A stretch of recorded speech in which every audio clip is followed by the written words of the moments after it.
К сегодняшнему дню основная группа кандидатов в президенты уже известна.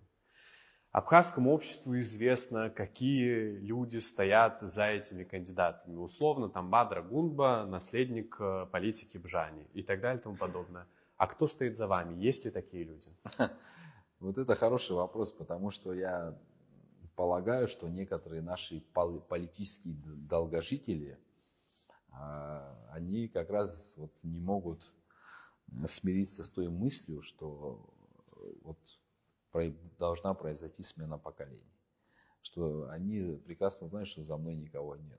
За мной есть мои соратники, мои друзья, мои единомышленники и абхазский народ, на который я всецело надеюсь и полагаюсь. И мои идеи и убеждения. Вот что мной движет. А все остальное это выдумки, провокации. А так действительно, да, происходит следующее. Определенные политики, долгожители в политике, как я уже говорил выше, они никак не могут смириться с тем, что вот даже если представитель нового поколения приходит во власть, он обязательно должен быть под покровительством кого-то из вот этих вот таких вот наших матерых политики. Да. Но у меня, хочу вам так сказать, я опираюсь на опыт наших старших.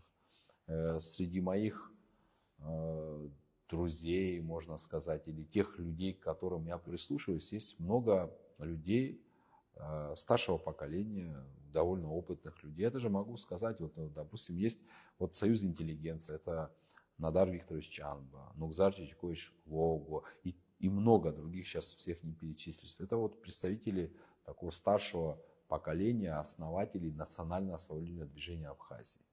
Есть и целый ряд моих соратников, которые известны уже общественности. Это молодые люди. Есть люди младшего поколения. Есть люди, которые работали со мной в Министерстве экономики. Они все поддерживают сегодня меня. То есть вот есть представители разных национальностей.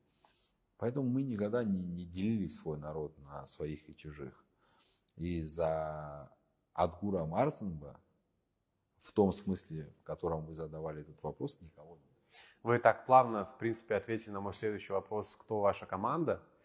А я вот, возможно, хочу сам себя поправить. Не знаю, я так уверенно сказал, что Бадра Гунба наследник политики Аслана Бжани. В принципе, я лично от него такого не слышал. Знаю, что вы после протестов какое-то время поддерживали связь. Не знаю, сейчас поддерживаете или нет.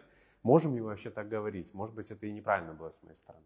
Ну, я бы не хотел сейчас комментировать Бадру Зурабовича Гунба, но в любом случае у него, как уже у кандидата в президенты, будет возможность объяснить абхазскому обществу свою позицию по тем или иным острым вопросам. Насколько я информирован, Бадра Зурабович Гунба в качестве вице-президента поддерживал инициативу по апартаментам, поддерживал последнее инвестиционное соглашение и ряд других инициатив.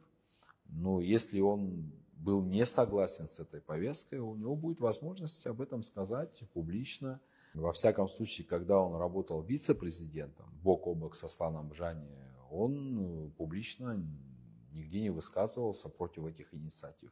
Поэтому, исходя из этого, мы можем с вами абсолютно уверенно говорить, что Бадра Зурабович является проводником той повестки, которую продвигал Аслан Бжани и его окружение.